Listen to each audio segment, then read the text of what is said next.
Imaginemos un escenario que parece totalmente contradictorio. Una contracultura musical que nace en una pequeña isla caribeña y que finalmente logra lo imposible. O sea, conquista el mundo entero. Ujú. Llena estadios en Europa, en Estados Unidos, y sus líderes pues se convierten en estos íconos globales de paz y espiritualidad. Pero luego regresan a su propia ciudad, a los barrios donde nació todo ese sonido, y resulta que las calles ya no los escuchan. Las cerraduras habían cambiado por completo. Exacto, las cerraduras cambiaron. Y digo, normalmente la historia del reggae nos la venden como este triunfo absoluto de exportación, ¿no? Tenemos esa imagen impecable del mensaje espiritual y el éxito global. Sí, claro, es la narrativa más cómoda, o sea, se percibe como un ascenso superlineal donde el género pues maduró hasta ser aceptado por todo el mundo, dejando atrás sus raíces. Pero si nos ponemos a arar de cerca la realidad de Kingston a finales de los 70s, ese paisaje triunfal se desmorona rapidísimo. Totalmente. Porque al volverse tan universal, al cantarle a esta especie de cultura arcoíris global, la música empezó a desconectarse. Se desconectó de la realidad cruda y de la violencia de los guetos jamaicanos. Es que perdieron el pulso de la calle, básicamente. Así es. Bienvenidos a una nueva inmersión profunda. Hoy, basándonos en los archivos y entrevistas del libro Bass Culture de Lloyd Bradley, vamos a explorar un lado de Jamaica que los documentales amables casi siempre omiten. Sí, la historia que no sale en las postales turísticas. Exactamente. El objetivo de hoy es desempacar una de las transformaciones más radicales de la música moderna. El momento en el que el reggae bajó de sus nubes místicas para literalmente reconquistar el asfalto. Y fíjate que para entender esa reconquista tenemos que entender primero el mecanismo de la música en Jamaica. Porque allá la música nunca ha sido solo puro entretenimiento. ¿A qué te refieres exactamente con eso? Pues históricamente ha funcionado como el periódico del gueto. O sea, es un sistema de comunicación en tiempo real. Ah, claro. Y durante los 70s, mientras el roots reggae triunfaba en el extranjero, en las calles de Kingston la gente estaba atrapada en una guerra urbana atroz. Sí, una guerra política armada, ¿verdad? Exacto. Patrocinada por los dos partidos principales, el PNP y el JLP. Digo, se peleaba cuadra por cuadra. Las promesas de prosperidad de la independencia simplemente se rompieron. A ver, ok, vamos a desempacar esto un poco porque aquí hay una tensión muy interesante. Si las bandas locales por fin estaban ganando dinero, firmando contratos millonarios con disqueras en el extranjero, ¿por qué habría un rechazo en casa? Claro, suena ilógico. Sí, o sea, ¿no era ese el sueño de cualquier músico del gueto salir de ahí? Pues económicamente sí, claro, para el artista que lograba salir era increíble, pero culturalmente fue una pérdida terrible para la isla, ¿Por qué? porque la industria musical era el símbolo máximo de la autonomía de Jamaica.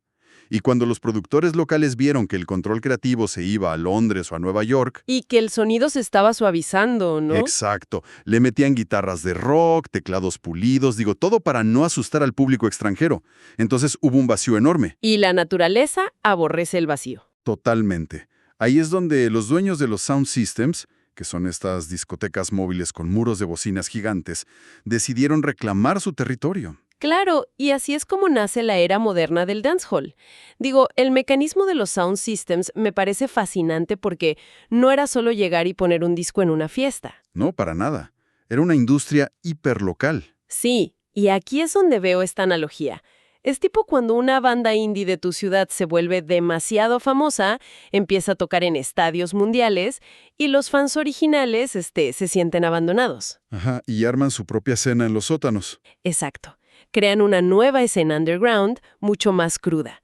Y en este caso, en Jamaica, la figura del cantante melódico es desplazada por alguien más crudo, el DJ. Que ojo, el DJ en Jamaica no es el que pone los discos como lo entendemos hoy. Es el que toma el micrófono y improvisa rimas rítmicas sobre la pista instrumental. Lo que llaman el toasting, ¿no? Ese mero. Productores como Henry Junjo Lowes o King Yami agarraron la onda rápido. Vieron que la gente ya no quería escuchar sermones desde una tarima. Querían a alguien que hablara exactamente como ellos. Sí, usando el dialecto cerrado de la calle, el patoa más duro, que era incomprensible para un extranjero. O sea, crearon intencionalmente una barrera de entrada. Totalmente. Fue una forma literal de decirle al mercado internacional, ya no pueden empaquetar esto. esta música vuelve a ser nuestra. Osasunante aquí es que fue un mecanismo de defensa cultural, pero a la vez fue un modelo de negocio brillante. Se dieron cuenta de que pues no necesitaban vender 1 millón de discos en Europa si podían dominar las pistas de baile en Kingston. Y vaya que las dominaron. Pero bueno, al regresar la música al dancehall local, las temáticas de las canciones también dieron un giro, digo, bastante violento. Adiós a la salvación espiritual. Sí, adiós a las nubes de incienso, las letras aterrizaron de golpe en la vida terrenal. Y con terrenal me refiero a la provocación absoluta, al sexo, al cuerpo. Entramos de lleno a la era del slackness. El famoso slackness. Sí, que se traduce literal como flojedad o soltura. Pero en este contexto significa letras explícitamente sexuales y provocadoras. Aunque, para ser justos con las fuentes y la historia, esto tampoco salió de la nada, ¿verdad? No, claro que no. Los géneros folclóricos más antiguos de Jamaica, tipo el mento o el calipso, siempre tuvieron este componente de doble sentido, un humor bastante subido de tono. Era una tradición de la clase trabajadora. Ajá. Pero lo que pasó a principios de los 80 ya no era un simple doble sentido disimulado. No, ya era directo a la yugular. O sea, las fuentes mencionan a artistas como General Echo lanzando material que, literal, no dejaba nada a la imaginación. Digo, su disco se llamaba The Slackest LP. El disco más obsceno, sí. O Lone Ranger, que metía ruidos escatológicos y onomatopeyas absurdas. Era música diseñada como una herramienta para estallar las bocinas en las fiestas. Y en ese campo de batalla dominado por la provocación, fíjate que nadie fue más astuto que Yellow Man. Uy, Yellow Man. Es una figura sociológicamente fascinante. Sí, porque subvierte todas las expectativas de lo que debería ser una estrella de pop.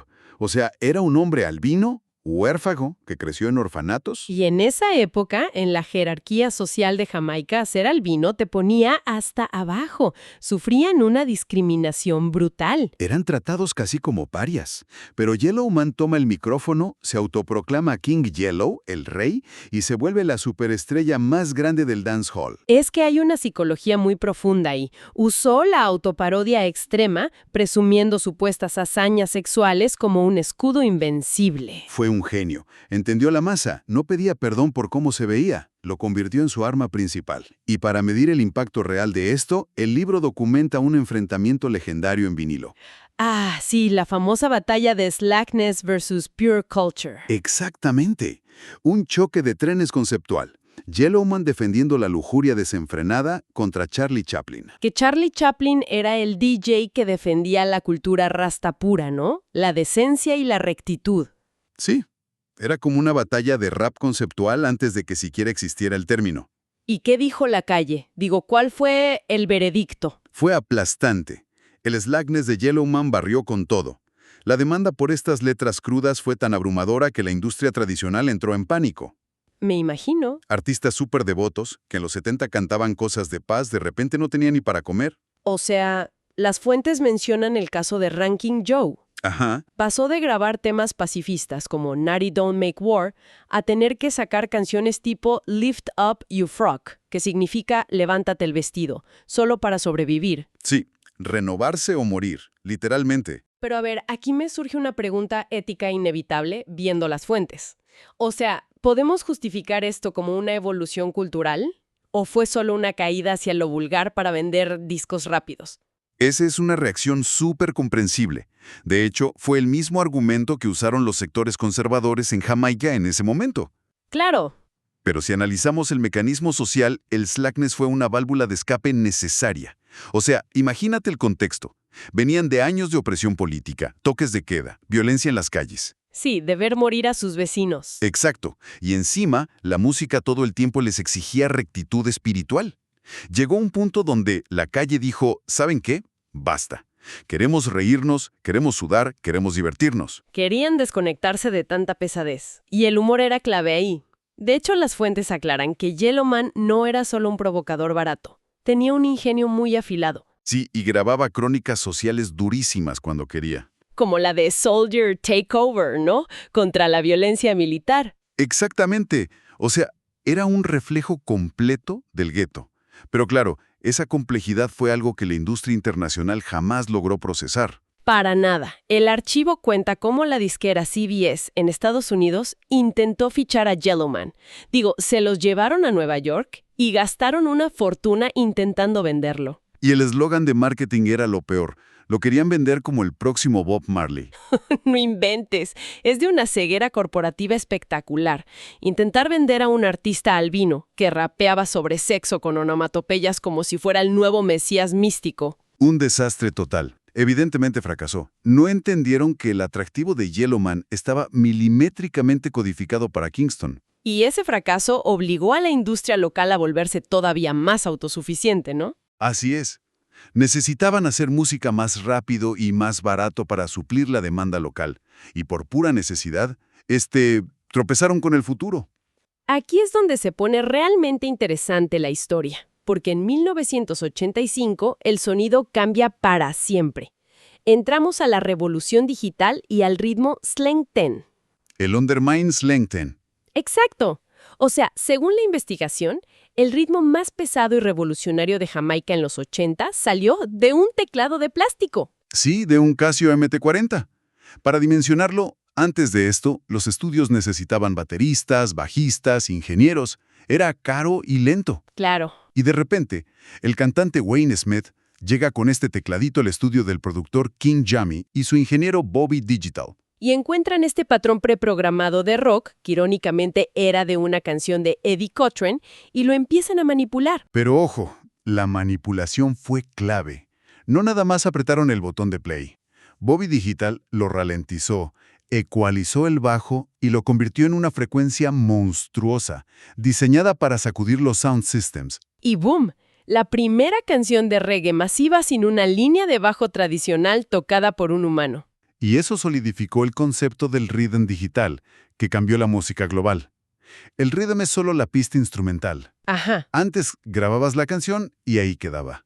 Ahora, Jammy grababa la pista en estos vinilos exclusivos llamados duplates. Se los daba a diferentes sound systems y en una noche tenías a cientos de DJs improvisando letras diferentes sobre el mismo ritmo de Casio. Es que, si lo piensas, esta es la versión ochentera de lo que pasa hoy con la inteligencia artificial generativa. Ándale, totalmente. De pronto, la barrera técnica desaparece por completo. Ya no necesitas un estudio carísimo ni músicos de sesión. Alguien en su cuarto puede hacer un éxito. Pero claro, el mercado se inunda. Se satura rapidísimo. Y la vieja guardia de la música estaba horrorizada con esto. ¿Ah, sí? ¿Qué decían? Pues músicos legendarios como el baterista Sly Dunbar o el productor Dennis Bowell lanzaron críticas súper severas. Bowell lo llamó de forma muy despectiva la fase karaoke del reggae. ¡Uy, qué fuerte! Decían que se había perdido el calor humano, la creatividad de los estudios clásicos y que los músicos reales se estaban quedando sin trabajo. Pero bueno, Bobby Digital y King Jammy también se defendieron con todo, ¿no? En las entrevistas del libro dicen que usaron el Casio como un instrumento real, que le pusieron alma a esa mezcla. Sí, y la verdad es que el debate intelectual no importó mucho al final, porque la calle fue la que decidió. Claro. Claro, cuando Jammy soltó ese primer duplate digital en la calle, la gente enloqueció. El Slang Tank fue un éxito instantáneo y desató la fiebre del oro digital. Pero como toda tecnología que democratiza algo sin un filtro de calidad, trajo consecuencias súper oscuras. Muy oscuras, sí. Al ser tan barato, se saturó el mercado. Y esto, combinado con una crisis política y económica muy brutal en la isla, arrastró al dancehall al fondo del abismo. Es una época súper densa, porque cualquiera con rencor y un micrófono podía grabar un disco en un par de horas. Y las letras cambiaron. Pasaron del humor y el sexo a convertirse literal en reportes de guerra. Surgieron los gun records, discos de armas, canciones que documentaban y glorificaban los tiroteos y la violencia de las pandillas. Y los registros históricos detallan que surgieron letras con contenido explícitamente homofóbico y de violencia extrema, ¿no? Sí, fue el reflejo de los prejuicios más arraigados de la sociedad en ese momento. El nivel de agresividad fue tal que hasta la policía tuvo que intervenir. Sí, leí que intentaron censurar los discos porque estaban avivando tiroteos reales en la calle. Está cañón. Incluso los pioneros de la era digital, como Bobby Digital, cayeron en depresión. En las crónicas dice que sentía que la música se estaba suicidando. O sea, el tejido social estaba roto. La fijación por la muerte devoró todo. Pero bueno, la historia cultural tiene este patrón fascinante, ¿no? Cuando el péndulo llega al extremo más oscuro, tiene que regresar. Totalmente. Necesitaban reconciliar toda esa potencia moderna y digital con la espiritualidad que habían perdido. Y ahí es donde entra Philip Fatis Burrell.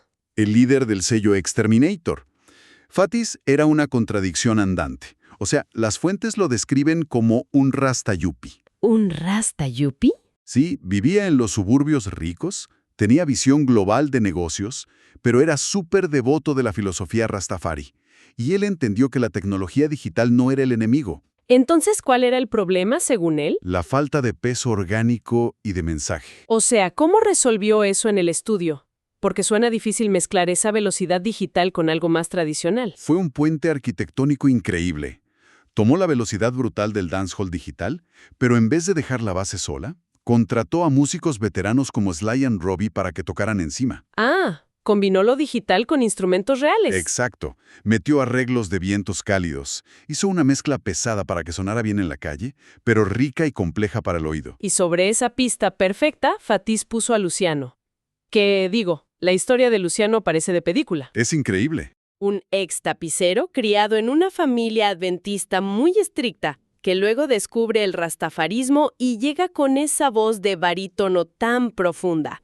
Y con éxitos como It's Me Again Ya, Luciano no solo devolvió a Dios a los micrófonos, sino que trajo de vuelta la esperanza. A esta nueva ola se le llamó Conscious Raga, ¿verdad? Así es, el raga consciente. Y fue un terremoto. Demostró que la espiritualidad no tenía que estar peleada con el ritmo moderno. Y el efecto dominó fue brutal. O sea, el libro menciona el caso de Buju Banton, que es súper representativo de este cambio. Totalmente. A principios de los 90, Buju era el rey de la controversia. O sea, sus temas encapsulaban toda esa violencia explícita y homofobia de la época oscura. Sí, pero luego tiene este despertar. Se deja las rastas, abandona esa violencia y en 1995 lanza Till Shiloh. Un álbum tremendo, muy espiritual, donde conviven las percusiones acústicas con los ritmos digitales. Y junto a él, otros como Garnet Silk o Sizzla formaron esta nueva ola. Es que en Jamaica los productores siempre reaccionan a los vocalistas. Cuando el cantante hablaba de armas, hacían pistas frías.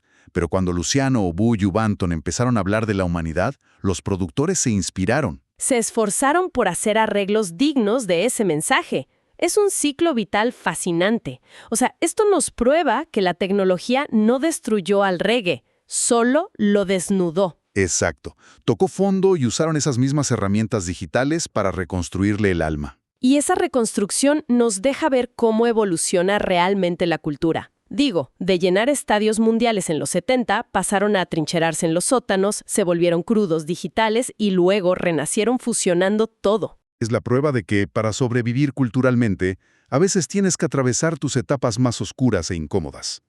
Estoy totalmente de acuerdo. Y ya para cerrar este análisis a fondo, quiero dejar a quienes nos escuchan con un pensamiento provocador sobre la tecnología que usamos hoy en día. A ver, cuéntame.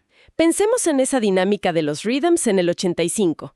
Un productor grababa una pista en un teclado de juguete, y cientos de vocalistas en diferentes barrios tomaban esa misma pista para remezclarla, hacer parodias, responderse entre ellos. Iteración colaborativa pura. ¡Exacto!